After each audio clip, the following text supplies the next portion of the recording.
Hello friends. General awareness के 50 questions का ये नॉन टेक टेस्ट था जो कि सुपर 60 बैच में कराया गया था। उसको हम आप लोगों के सामने डिस्कस कर रहे हैं। इससे आप लोग जो भी अपनी तैयारी कर रहे हैं थोड़ा बहुत उसके रिजोनेंस में आपको चीज़ें देखने को मिलेंगी। आइए क्वेश्चंस पे ध्यान देते हैं। पहला क्वेश्चन है, who has been conferred with France top civilian honour knight of the legion of honour. Options हैं राहुल बजाज, रोशनी नदार, स्वाति पिरामिल या फिर दिव्या गुप्ता। करेक्ट ऑप्शन है स्वाति पिरामिल को knight of the legion of honour दिया गया है। एसएससी जेई में जो करंट अफेयर्स के क्वेश्चन आते हैं उनका कोई सेट मेथड नहीं है। कभी वो आपसे डेथ से रिलेटेड पूछ देंगे, कभी ब्रांड एम्बेसडर से रिलेटेड पूछ देंगे, कभी नियुक्तियां पूछ देंगे। अलग अलग सेट पेपर बनाने होते हैं तो वो एक स्टैंडर्ड मेंटेन नहीं रह पाता है। इसलिए ओवरऑल आपको पढ़ना सब कुछ है। अगर वहाँ पढ़ा हुआ आ जाता है तो ये लक कहा जाएगा, नहीं आता है तो फिर बैड लक हो जाएगा। लेकिन अपनी जिम्मेदारी से पढ़ना चाहिए। Which Indian naval ship was decommissioned after 32 years of illustrious and distinguished services to the nation?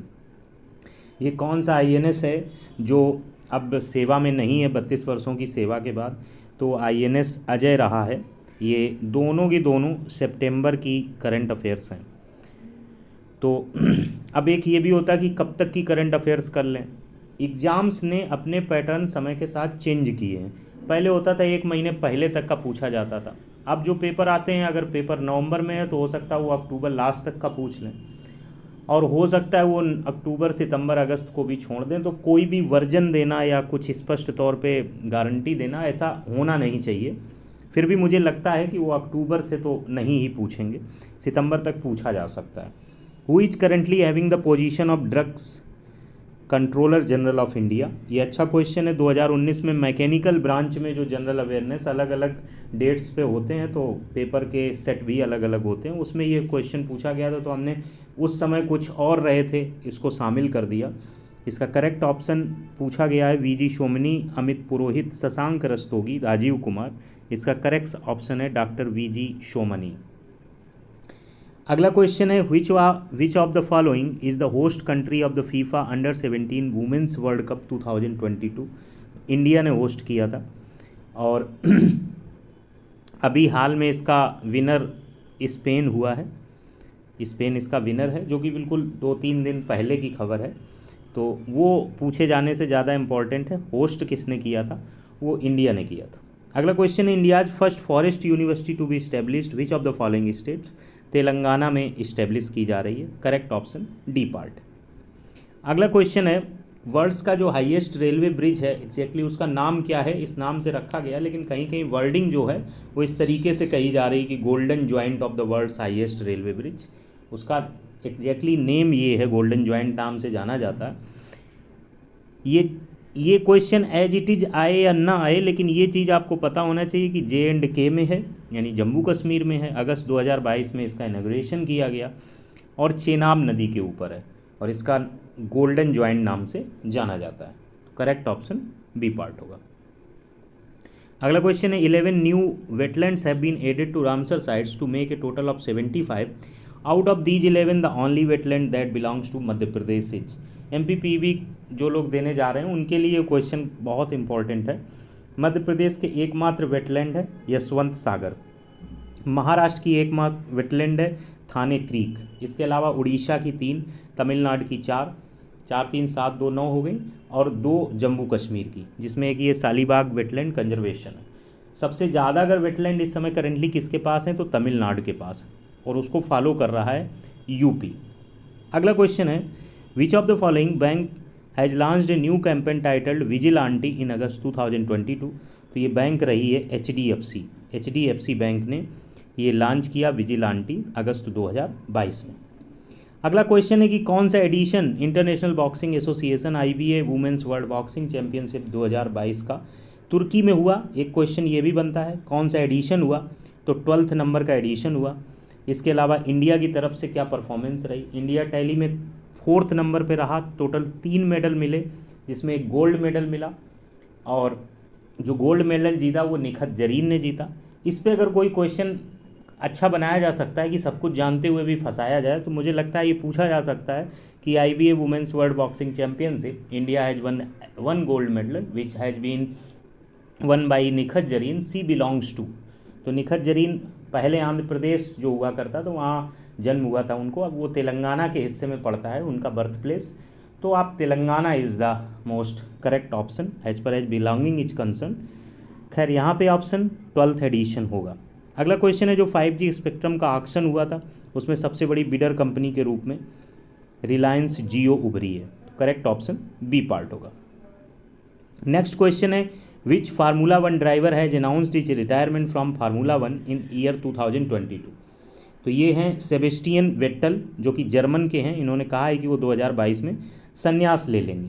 Question बहुत जेन्युइन नहीं है, लेकिन रिटायरमेंट के क्वेश्चन, फार्मूला 1 के विजेताओं के क्वेश्चन, फार्मूला 1 से रिलेटेड फैक्ट्स, इसके क्वेश्चन, फुटबॉल के क्वेश्चन, ये एसएससी जेई के नेटिव क्वेश्चन है, इनको बिना पूछे वो रहती नहीं है। तो इसका करेक्ट ऑप्शन डी पार्ट हो जाएगा which is German Formula 1 driver. अगला question on which day the 146th birth anniversary of freedom fighter Pingali Venkayya has been celebrated across the country in 2022। Pingali Venkayya is very important with respect to the flag I think. Option हैं 1 अगस्त, 2 अगस्त, 29 जुलाई, 2 जुलाई। तो 2 अगस्त को उनकी 146वीं birth anniversary मनाई गई थी। अगला question है which of the following pairs is not correctly matched. ये बुक्स हैं जो मुझे लगी थी इंपॉर्टेंट है तो उनको कंबाइन करके हमने एक क्वेश्चन में कंबाइन कर दिया है। इनके आथर आपको पता होना चाहिए। प्रीति सिन्हा ने लिखा है place called home. India story Bimal Jalan की है। The blue book A writers journal Amitabh Kumar की है। डिकोडिंग इंडियन बाबूडम अश्विनी श्रीवास्तव की है, हारिस मेहता की नहीं है। तो करेक्ट ऑप्शन यही हो जाएगा कि ये गलत है। डिकोडिंग बाबूडम जो है वो अश्विनी श्रीवास्तव की है। तो करेक्ट ऑप्शन सी पार्ट हो जाएगा। अगला question in which of the following forms are carbohydrates stored in our body. ये तो सिंपल है, ग्लाइकोजन होता है, ग्लाइकोजन के फॉर्म में कार्बोहाइड्रेट स्टोर होता है हमारी बॉडी में। तो करेक्ट ऑप्शन इसका बी पार्ट हो जाएगा। अगला क्वेश्चन है उलोथ्रिक्स इज एन एग्जाम्पल ऑफ। ये ग्रीन एल्गे का एग्जाम्पल है और जबकि पॉलीसिफोनिया ये रेड एल्गी का एग्जाम्पल है। ओलोथ्रोपिक्स ये ग्रीन का है और पॉलीसिफानिया ये रेड एल्गी का है। जब आप एनसीईआरटी से रिलेट करके बायोलॉजी पढ़ते हैं तो ये सब इसमें कॉमन चीज़ें होती हैं। बायो का सेक्शन भी अपने आप में इम्पॉर्टेंट है इसमें, और बिना पढ़े ऐसा कोई भी वो नहीं है कि वहाँ आप सही कर ले जाएंगे। अल्टीमेटली हार्डवर्क ही करना पड़ता है अगर कोई क्षेत्र आपसे अननोन है। अगला क्वेश्चन है which of the following organisms possesses characteristic of a plant and animal. तो ये यूग्लेना होता है। ये बहुत ही फेमस क्वेश्चन है बायो में जो पूछा जाता है। तो प्लांट और एनिमल दोनों की कैरेक्टरिस्टिक्स होती हैं यूग्लेना में। अगला क्वेश्चन है water percentage in plasma is 90, 99.99, 10 या 50। तो करेक्ट ऑप्शन है 90%। नेक्स्ट क्वेश्चन है which of the following is not A connective tissue. Connective tissue से लेके ये जनरली पूछा जाता है कि ब्लड कनेक्टिव टिश्यू है या नहीं है। तो ब्लड तो कनेक्टिव टिश्यू होता है, स्किन इपिथेलियल टिश्यू होता है। इसके अतिरिक्त भी क्वेश्चन बनते हैं और ये एसएससी जेई के प्रीवियस ईयर का ही क्वेश्चन है। एडिपोज, कॉम्पैक्ट और एरोलर टिश्यू ये तीनों कॉम्पैक्ट टिश्यू हैं, जबकि कार्डियल मसल ये कनेक्टिव टिश्यू हैं ये तीनों, जबकि कार्डियल मसल कनेक्टिव टिश्यू नहीं है। तो करेक्ट ऑप्शन सी होगा। कभी कभी PYQ जो होते हैं वो एज इट इज या ऑप्शन को रिलेट करके चीज़ें पूछ दी जाती हैं। Study of liver is known as. Logy से रिलेटेड बहुत क्वेश्चन आते हैं। तो अगर स्टडी ऑफ लीवर पूछा गया है तो इसका ऑप्शन हिस्टोलॉजी, हेमेटोलॉजी, हेपेटोलॉजी, इक्नोलॉजी।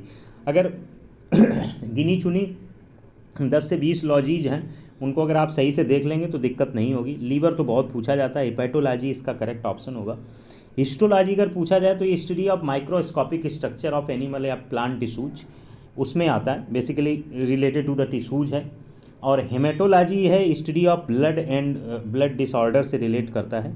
जबकि इक्नोलॉजी जो आपकी है ये साइंटिफिक टर्म है जो study of tracks and traces के लिए यूज किया जाता है। फिलहाल यहाँ लीवर का पूछा गया था तो करेक्ट ऑप्शन यहाँ पे हिपैटोलॉजी हो जाएगा, यानी c part is the right answer. Moving to the next question. Next question है 1 डाइन इक्वल्स। अब देखिए ऐसे क्वेश्चंस अगर आपके गलत होते हैं तो फिर गड़बड़ है। 1 डाइन CGS में यूनिट होती है और जबकि MKS में यूनिट होती है किलोग्राम मीटर पर सेकेंड स्क्वायर।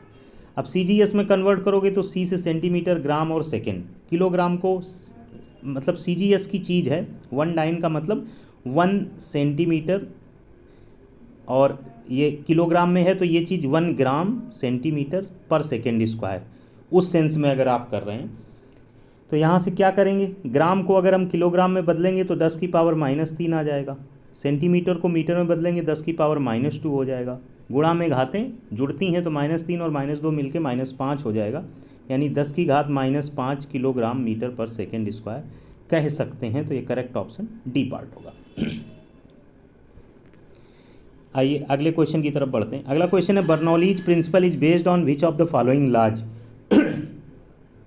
ऑप्शन है conservation of mass, conservation of momentum, conservation of angular momentum, conservation of energy. Bernoulli की जो प्रिंसिपल है ये डिपेंडेंट होती है कंजर्वेशन ऑफ एनर्जी के लॉ पे। तो करेक्ट ऑप्शन डी पार्ट। अगला क्वेश्चन है, which of the following is not a computer language. DTH computer language नहीं है, जबकि SQL, फॉर्ट्रान और पास्कल ये तीनों कंप्यूटर लैंग्वेज। अगला क्वेश्चन है, which metal is used as shield in nuclear reactor. Lead को न्यूक्लियर रिएक्टर में सील्ड के तौर पे यूज किया जाता है। तो करेक्ट ऑप्शन डी पार्ट होगा। The correct option will be d part. अगला क्वेश्चन है, which of the following pairs of nuclear plants of India is not correctly matched. Nuclear plants को बहुत बार पूछा है तो हमने इस क्वेश्चन को शामिल किया था और गिने चुने 6-7 न्यूक्लियर प्लांट्स हैं, उनको आप एक बार देख सकते हैं। काकरापारा गुजरात में है, कैगा कर्नाटक में है, कुंडनकुलम ये गलत है, ये तमिलनाडु में है, तारापार ये महाराष्ट्र में है। तो करेक्ट ऑप्शन सी हो जाएगा कि ये गलत है। हाउ मेनी स्टेट्स है bicameral legislature in India. अक्टूबर 2019 तक Jammu Kashmir bicameral legislature रखता था, उसके बाद एक एक्ट पास हुआ रीऑर्गेनाइजेशन का जिसमें ये कन्वर्ट हो गया यूनी कैमरल में। तो करेंटली 6 स्टेट्स ऐसे हैं जिनमें बाई कैमरल लेजिस्लेचर है और उनके नाम हैं उत्तर प्रदेश, बिहार, उत्तर प्रदेश हो गया, बिहार हो गया आपका, आंध्र प्रदेश हो गया, तेलंगाना हो गया, कर्नाटक, महाराष्ट्र। तो आंध्र प्रदेश, महाराष्ट्र, कर्नाटक, उड़ीसा, तेलंगाना, बिहार और उत्तर प्रदेश ये 6 राज्य हैं जिनमें बाई कैमरल लेजिस्लेचर है। तो करेक्ट ऑप्शन यहाँ पे हो जाएगा सी पार्ट। अगला क्वेश्चन है, as of October 2022 India's permanent representative to the United Nations. ये भी एक ईयर में पूछा गया है, 2017 या 18 का क्वेश्चन होगा। तो करेंटली में वो क्वेश्चन और इम्पॉर्टेंट हो जाता है। रुचिरा कंबोज ये अगस्त में अपॉइंट हुई थी। तो करेक्ट ऑप्शन ए है। इनके पहले TS तिरुमूर्ति थी, फिर उसके पहले सैयद अकबरुद्दीन थे, जो कि महत्वपूर्ण नहीं है लेकिन एक नाम के हिसाब से कि जो ऑप्शंस हैं वो भी उन्हीं से मैच करते हैं, कन्फ्यूजन नहीं होनी चाहिए। करेक्ट ऑप्शन है Ruchira Kamboj. Sound will have the highest velocity in. Vacuum में साउंड की वेलोसिटी 0 होती है और एयर में साउंड की वेलोसिटी लगभग 332 या से 335 के बीच होती है। वाटर में समथिंग होती है, कुछ थाउजेंड्स में होती है और स्टील में सबसे ज़्यादा होती है, इट्स अराउंड 5000 समथिंग। तो sound will have the highest velocity in steel. Correct option D part. Ultrasonic waves are produced by making use of ferromagnetic, ferrimagnetic, piezoelectric या पायरो इलेक्ट्रिकल। तो correct option होगा piezoelectrical material. इसमें ज़्यादा उसमें मत जाइए, इस question को, ये ऑड क्वेश्चंस होते हैं, इनके आंसर्स को आप याद भी रख सकते हैं। अगला क्वेश्चन अगर देखा जाए तो अगला question, the atoms of the elements having same difference between mass number and atomic number are called. ये अच्छा क्वेश्चन है, कभी कभी इसमें गलतियाँ हो जाती हैं। अगर ये पूछा जाए तो इसका करेक्ट ऑप्शन ये पूछ रहा है कि न्यूट्रॉन्स की नंबर सेम रहेंगे, तो करेक्ट ऑप्शन आइसोटोन्स होगा। अगर आइसोटोप्स की बात करें तो atoms of an element having same atomic number but different mass numbers are called isotopes. तो गलती मत करिएगा, कन्फ्यूजन मत हो, छोटे क्वेश्चंस गलत नहीं होने चाहिए वहाँ। रेक्टिफाइड स्पिरिट इज, अब देखिए क्वेश्चन की बहुत बड़ी लेंथ नहीं है, सिंपल तरीके से पूछा गया। रेक्टिफाइड स्पिरिट जो होती है बेसिकली उसमें 95% एथेनॉल होता है और 5% जो होता है, 95% एथेनॉल और 5% वाटर होता है, उसको बोलते हैं रेक्टिफाइड स्पिरिट। तो करेक्ट ऑप्शन सी पार्ट होगा। The king of metals is known as, gold होता है, बहुत सिंपल है, करेक्ट ऑप्शन ए होगा। मरकरी क्या है? मरकरी एक लिक्विड मेटल है। कभी कभी लिक्विड नॉन मेटल क्या है ये पूछा जाता है, तो लिक्विड नॉन मेटल ब्रोमीन होता है। कभी कभी दोनों चीज़ें एक क्वेश्चन में पूछ देते हैं, डैश लगा देंगे, पूछ देंगे, डिफरेंट एग्जाम्स में अलग अलग तरीके से पूछा जाता है। Highest amount of carbon is in, देखिए यहाँ पे गलती मत कर जाइए, कभी कभी माइंड सेट होता है। प्योर आयरन अगर पूछा जा रहा है दैट इज़ डिफरेंट थिंग, मतलब कार्बन कंटेंट कम होगा, और इम्प्योर आयरन पूछा जा रहा है तो कार्बन कंटेंट ज़्यादा होगा। ये बात फिक्स रहनी चाहिए, कभी कभी ऐसी मिस्टेक हो जाती है। प्योर आयरन अगर पूछा जाए तो उसका करेक्ट ऑप्शन क्या होगा? उसका करेक्ट ऑप्शन होगा रॉट आयरन। और अगर हाईएस्ट अमाउंट ऑफ कार्बन पूछा जाए तो वो पिग आयरन होगा। पिग आयरन में सबसे ज़्यादा अमाउंट होता है, अराउंड 3 to 4 to 7 के आसपास होता है, और सबसे कम आपका होता है रॉट आयरन में 0.1 के आसपास। तो ये याद रखिएगा, यहाँ पे जो कार्बन कंटेंट हाईएस्ट है तो पिग आयरन होगा, और मिनिमम पूछा जाएगा तो रॉट आयरन होगा, प्योरेस्ट पूछा जाएगा तो रॉट आयरन होगा, मिनिमम प्योर पूछा जाएगा तो पिग आयरन होगा। So there should be no confusion. The smallest flowering plant Wolffia है, कहीं कहीं इसकी स्पेलिंग FF भी लिखी रहती है, देख लीजिएगा। Wolffia is enough to remind this name. DNA और chromosome replication occurs during which phase. ये फेसेज हैं, बायोलॉजी को जब आप डिटेल में पढ़ेंगे तो प्रोफेस, टेलीफेस, मेटाफेस, इंटरफेस, ये आपको आएंगे। एक आध क्वेश्चन पूछा जाता है तो उनमें से हमें ये इंपॉर्टेंट लगा था, ये इंटरफेस वाले जोन में डीएनए रिप्लिकेशन अकर करता है, तो इसका करेक्ट ऑप्शन डी पार्ट होगा। अगला क्वेश्चन है, power of president to grant pardons is a. कैसी पावर है? ये एग्जीक्यूटिव पावर है, इस पर जुडिशरी भी कुछ नहीं कह सकती है, और जुडिशरी से ही बचने का तरीका या जुडिशरी के रिजल्ट के बाद भी ये सुपर पावर के तौर पे यूज होती है, तो ये एग्जीक्यूटिव पावर के तौर पे आती है। करेक्ट ऑप्शन सी पार्ट होगा। 37 नंबर है, the right to information act of parliament received the assent of the president of India. Generally year पूछा जाता है तो 2005 है, लेकिन ये क्वेश्चन SSC JEE का ही है, और ये डिफरेंट जरूरी नहीं कि सिविल इंजीनियरिंग के सेक्शन में पूछा गया है, मैकेनिकल इंजीनियरिंग का भी पेपर होता है, इलेक्ट्रिकल का भी होता है, सब में अलग अलग पेपर, अलग अलग सेट आते हैं। बहुत सारे क्वेश्चंस पूछे जा चुके हैं SSC JEE के, मिंगल भी हो जाते हैं, इलेक्ट्रिकल का क्वेश्चन अगले साल सिविल में आ जाता है। तो इसका करेक्ट ऑप्शन होगा 15 जून 2005। 15 जून 2005 को ये पास हो गया था। और इसके अलावा अगर ये पूछा जाए कब इफ़ेक्ट में आया, किस तारीख को, तो 12 अक्टूबर 2005 को इफ़ेक्ट में आया। तो कहीं ये मिस्टेक आप ना कर जाइए, यहाँ पे लिखा है रिसीव्ड द एसेंट, मतलब सहमति प्रेसिडेंट की कब मिली, तो 15 जून 2005। तो करेक्ट ऑप्शन सी पार्ट होगा। अगला क्वेश्चन, अच्छा, under which article of the constitution can the governor refer any bill for the approval of the president. ये आर्टिकल 200 में आता है, तो करेक्ट ऑप्शन ए पार्ट होगा। In India Lok Sabha speaker elect किया जाता है लोकसभा मेंबर्स के द्वारा, तो करेक्ट ऑप्शन सी पार्ट होगा। अगला क्वेश्चन है, 5 की footballers Moussa Dembele, Laurent Koscielny, Jermain Defoe, Aleksandar Kolarov, Carlos Tevez announce their retirement in year 2022। Which amongst above is Serbian player. ये अलग अलग हैं, कोई सर्बियन है, कोई इंग्लैंड का है, कोई जर्मन है। ये 5 फेमस फुटबॉलर हैं जिन्होंने रिटायरमेंट लिया है। SSC JEE का अगर नेटिव पूछा जाए तो उसमें फुटबॉलर जो रिटायरमेंट लेते हैं उनको बहुत पूछते हैं वो, तो ये कहीं पे भी अगर पूछा जाए विच of the following has taken retirement in year 2022, तो आपको इन्हीं 5 में से एक ऑप्शन में ज़रूर मिलेगा, और इसके अतिरिक्त 4 होंगे, इसके अतिरिक्त 3 होंगे। तो ये वाले नाम आपको दिमाग में रखने हैं।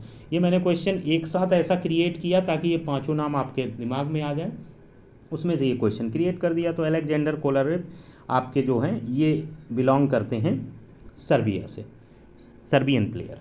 बाकी ये 5 नाम आपको याद रहने चाहिए, ये लोग बहुत फेमस हैं और अपनी अपनी फील्ड में अच्छा कर रहे हैं। इनसे रिलेट करके क्वेश्चन पूछा जाएगा जो दूसरों के लिए एकदम अनजान होगा और आपके लिए जान पहचान पूर्ण हो जाएगा। अगला है, अष्टाध्यायी बुक किसने लिखी है? पाणिनि ने लिखी है। हिंदू मैरिज एक्ट कब इनैक्ट किया गया? ऑप्शन है 52, 56, 53, 55। तो हिंदू मैरिज एक्ट का क्वेश्चन भी बहुत पूछा जाता है, तो 1955 इसका करेक्ट ऑप्शन होगा, 1955। Where is Satkosia tiger reserve located? Satkosia tiger reserve कहाँ है? ये आपके लिए क्वेश्चन है, इसको सर्च करिएगा कहाँ है। अगला क्वेश्चन है, the first planet which was discovered using A telescope? तो ये यूरेनस है। यूरेनस जो है ये फर्स्ट प्लैनेट है जिसको डिस्कवर किया गया था टेलीस्कोप से। अगला क्वेश्चन है, tropic of cancer passes through how many states of India? 8 state से होकर जाती है ट्रॉपिक ऑफ कैंसर। अगला क्वेश्चन है, who defeated Harshavardhana on the banks of river Narmada in 630 AD? तो पुलकेशिन द्वितीय ने हराया था, बहुत फेमस रहा कि पुलकेशिन द्वितीय ने हर्षवर्धन को हराया था। कभी कभी ये क्वेश्चन पूछ देते हैं कि पुलकेशिन द्वितीय ने हर्षवर्धन को कब हराया था? 630 AD में। किस रिवर के किनारे हराया था? नर्मदा में। तो ये क्वेश्चन काफ़ी इंपॉर्टेंट है। Mysore palace was the residence of the, ये ओदियार वंश का है, कहीं वोदियार वंश लिखा होगा, कहीं ओदियार वंश लिखा होगा। ये राजवंश 1300 से लेके 1900 के इर्द गिर्द तक चला था, तो इसका करेक्ट ऑप्शन सी पार्ट होगा। अगला question, who founded the royal Asiatic society of Bengal? पहले इसका सिर्फ नाम एशियाटिक सोसाइटी था। अराउंड 1819 के या 1809 के आसपास की बात है। विलियम जोन्स ने इसको फाउंड किया था। फिर इसका नाम बदल के हो गया एशियाटिक सोसाइटी ऑफ बंगाल। फिर 1929 या 1932 में इसका नाम बदल के Royal Asiatic society of Bengal हो गया। ये सब नहीं पूछा जाएगा। William Jones is enough to be asked at the as per as standard of the SSC JEE is concern. अगला क्वेश्चन है, for the first time Purna Swaraj was declared by the Congress at. तो ये लाहौर पे डिक्लेयर किया गया था, लाहौर पे डिक्लेयर किया गया था, और इट वाज अराउंड 1929। और फिर 26 जनवरी 1930 को स्वतंत्रता दिवस मनाने का भी निर्णय लिया गया था। यही रीजन रहा कि जब 26 जनवरी 1950 डेट डिसाइड की गई, उसमें वो वाली डेट पहले से ही मेंशन हो चुकी थी ड्यूरिंग जब पूर्ण स्वराज की बात की गई थी। तो करेक्ट ऑप्शन ए पार्ट होगा। लास्ट क्वेश्चन है, जनवरी 2022 में बैंक ऑफ बड़ौदा ने किसे ब्रांड एम्बेसडर बनाया है? तो बैंक ऑफ बड़ौदा ने ब्रांड एम्बेसडर बनाया है शेफाली वर्मा को, शेफाली वर्मा को। ये 50 क्वेश्चन का मॉक टेस्ट था। होपफुली आपको कुछ मदद मिली होगी। मौका मिलेगा तो फिर एक दो मॉक टेस्ट आपके सामने लेकर आएंगे। तब तक के लिए नमस्कार। Thanks for watching.